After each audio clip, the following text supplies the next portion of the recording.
Hi guys, welcome back to Touchline Podcast. Today we've got a new episode of the all-time team. This time it's going to be the New South Wales. Callum alongside as well. Hi guys, hope you're all well. So it's going to be the same format. We're going to go through 1 through 13, but this time it's going to be a lot more agreeable. So it won't be as long because it's kind of a joined one in it, this one. Yeah. We do want to make these videos a bit shorter, don't we, anyway? We don't want it to seem like another podcast, really. Yeah. So who's starting? We'll go to the fullback position because we're doing it 1 through 13. Yeah. I think there's only one shout, really. I think Tedesco, Teddy. Yep. Big Teddy. As Goat we said in the last one. podcast. Goat. Yeah, goat. I think I have to. Like you said, I think you look back to last year and the try he scored, the game-winning try. I think he just put his mark on the New South Wales team, didn't it? Oh, definitely. And he seems to be even better this year. He's just a game winner, isn't he? Yeah. Massive player, big time player.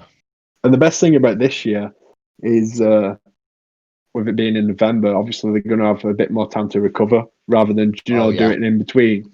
So that's going to be a massive difference. And I think how crazy it is to think how Queensland went from how dominant they are to how it's kind of flipped the switch, as Drake would say. Definitely. I do think that this year should be interesting in terms of is it where the kind of the New South Wales dynasty sort of starts now? Yeah. You know, a few years back now, they did win 2 on bounce New South Wales, but then it just went downhill. So it'll be interesting to see if they are able to sort of get a free on them. It'll be interesting to see after Cordner retires what the captain say, what happens with that. Because I think Tedesco is in for a good shout with him being, quite young, but not as young as some of the other players. I think it'd be interesting if he could get captaincy and how many Origin games he'll play after that, like develop into a really good leader. Player. Yeah. Now on the wing, our first wing, I think it's Hayne. Yeah, the Hayne playing. Yeah, when he flattened JT in Origin, that was just unbelievable. We could have put him fullback, but he did equally as good on wing, I think. I think I included him in my NRL all-time as well. You did. Just for how influential he was, like in that period of his career. Or did you put him in? I guess people have to go and watch it, find out, I guess. Yeah. I can't remember. No spoilers. No, but he is unbelievable. To watch him for New South Wales is incredible. I think we spoke about it as well. Like I think we said 2013, 14 when they won 14, it. He was such a big player in them games as well. He was a leader. Yeah, it just showed why the NFL came calling, really. Yeah, good to see it didn't work out really for him. No. But I think he's one of them players that you just can't leave out of these types of squads. Yeah, definitely. Who was our centre? If I say Turbo, would you agree? Yeah, he has to be. Turbo Trbojevic. Yeah. It was a hat-trick he scored in game 2, wasn't it? Yeah, he was unbelievable in that series. Well, he's had 5 appearances in Origin and he scored 5 tries. And I get called the stat man. I had to throw that one in there. But I agree. He just pure class, that lad. And the good thing is it's like the Queensland side that had like the dynasty over there. It's a young team. Yeah, that they've got. And like his ability to, because he's a fullback, and the ability to change position but still be influential is a massive thing, really. Yeah, but that's he is still a game changer out there. Yeah, that's what's good about New South Wales. Like you have people like Whiten as well, who he's typically a 6, but can still play centre and still have an influence on the game, really. Definitely. Now, the next one, I think people might call us out on this because it's a bit controversial. It is a bit controversial. I think people would say, why not Whiten, after what he did in the last series last year. Yeah. But I just think, for me, Mitchell, when he was on form, was just unplayable. In the 2018 series in game 1 and 2, he was unreal. And he absolutely, and his rivalry with Chambers, we saw it in the Storm game. We saw it in the grand final, you know, and I think he was unplayable when he was in form. I think you can't judge it based off last year because how much stuff he was going through last year as well, on and off the pitch. Yeah.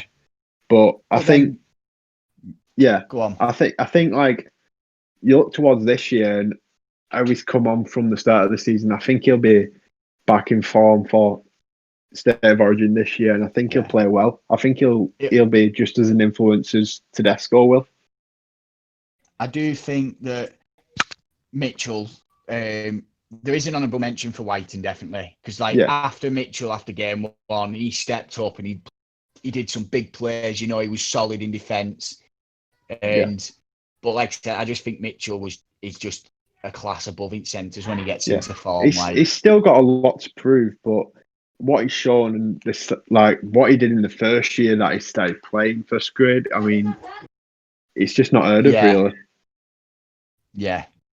Now, second winger, has to be Morris. I agree. It's Brett, isn't it, that plays on the wing? Brett. Yeah, can't get that wrong. Again, his brother was probably an honourable mention in the centres. I've got to say, if you want to get a stat analysis on him, maybe he could have been in one of our all-time NRL teams. So definitely another shout out to that video. He could have been. He could have been. When you look at him in Origin, when you look at him in Origin, you know, 2014 when they won it, he didn't play in the decider, or he didn't play in the last game 3. He's in it. He's like, because he is classed as a veteran of Origin, but in that game he fractured his shoulder. Do you know the ball in his shoulder? Oh yeah, I remember. And he made a try saving tackle in like the last minutes at second half against Darius Boyd. You know, and that sort of won New South Wales the. I think you look at it as like the defense can only be as good as the offense, really.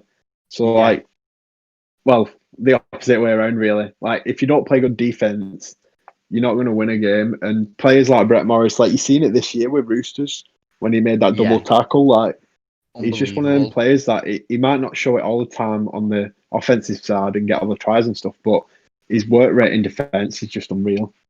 Do you know what? I've decided I think I am going to shove Josh Morris in at centre instead of Mitchell.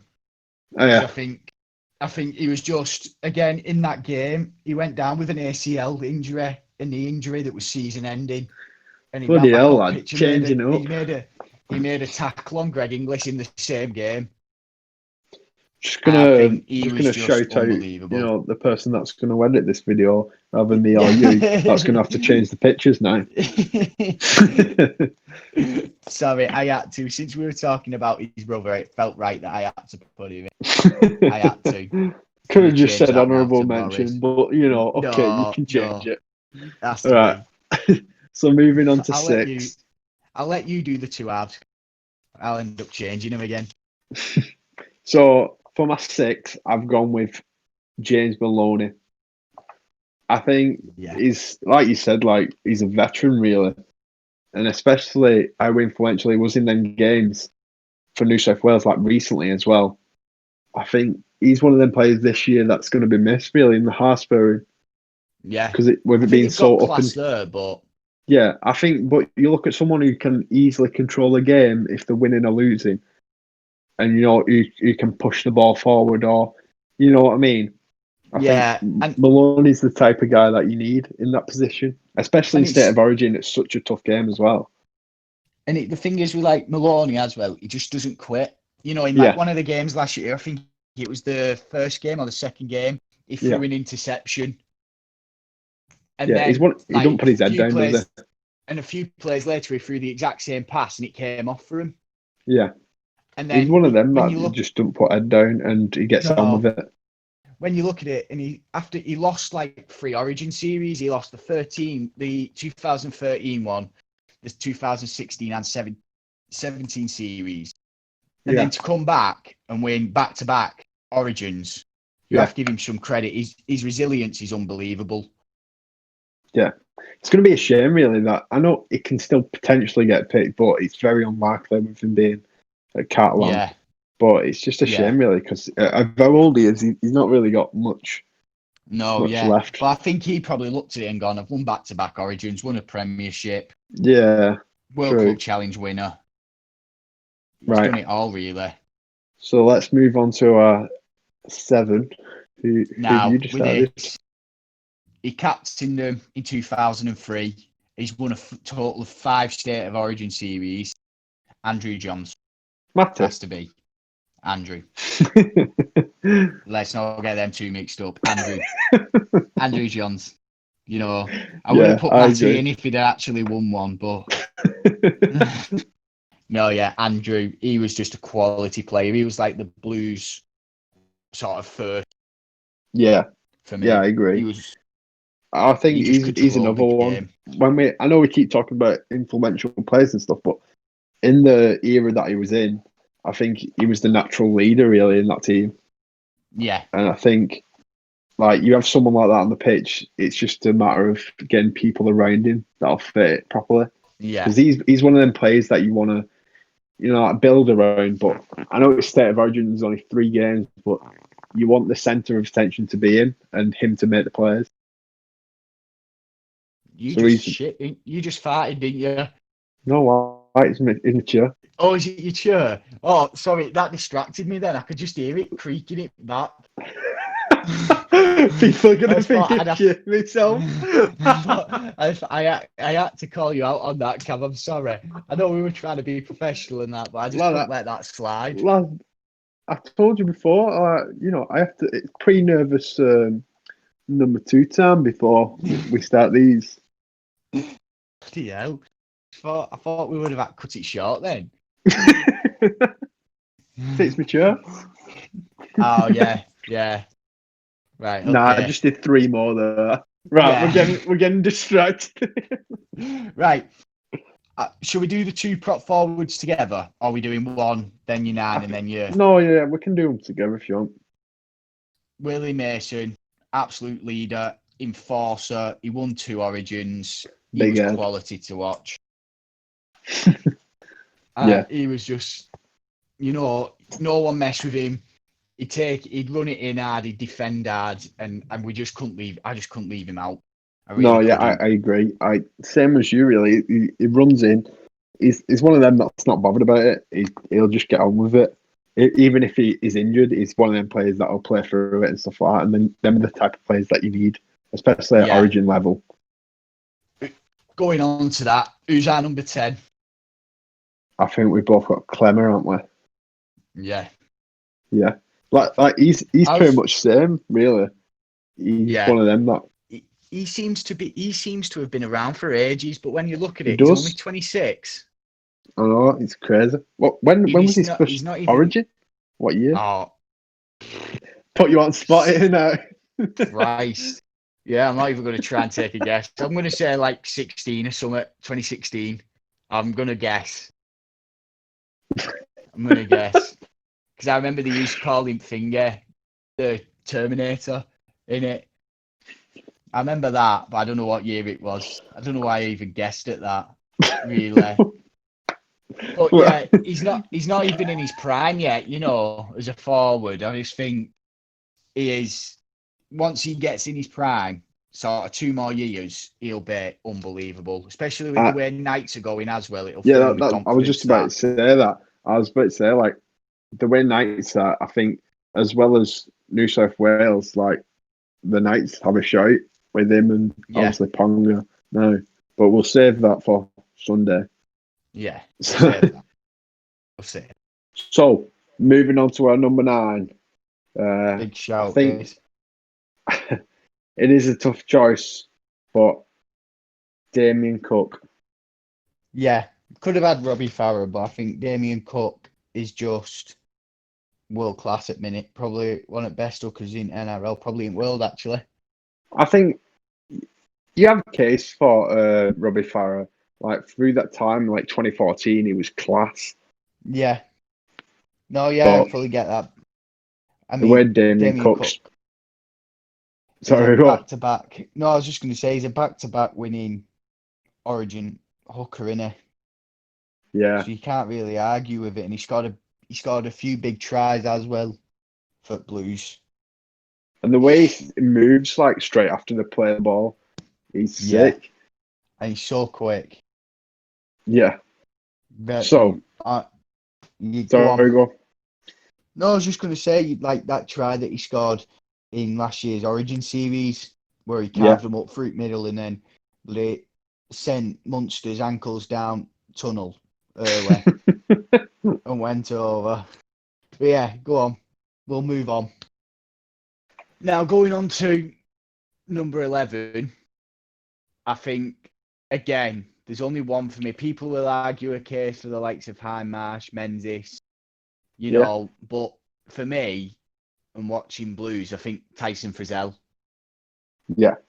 Big, strong player. Through all the, exactly. He's been with the Blues all through the losses. Yeah. He's now won back-to-back Origins again. I just think he's such a good player to watch. Cracking inclusion into night squad next year. But yeah, he's like a smaller version of Jason Taumalolo. I agree with that. I think he's one of them players. I know we say it all the time, but he's one of them players who like getting into the gritty kind of stuff instead of the flashy. Like we were saying about Cook, like he's like flashy and quick on his feet and stuff like that. But you have to have people in the team who'll make the meters and stuff like that. The thing is with Frizzell as well, it's like when I say he's a smaller version of Taumalolo, I just mean that he isn't as big, but he's just as quick and just as good on his feet. Yeah. Taumalolo in the second row, you know. But yeah, I'll give you the honour of probably our captain. Would you say our second rower? I agree. Boyd Corner. I think there is. Yeah, there's no doubt about it. I think the leadership he has and the way he carries himself around the team and the way he like leads the team is just unmatched, really. He always seems to get concussed and just wants to carry on. And I think for a team to see your captain do that, but he still goes off. Obviously, he has to. But for the team to see that, I think they look at that and go, "Shit, I want to play for him." If he's willing to put his body on the line for us to win, you know. Well, not many players do that nowadays. No.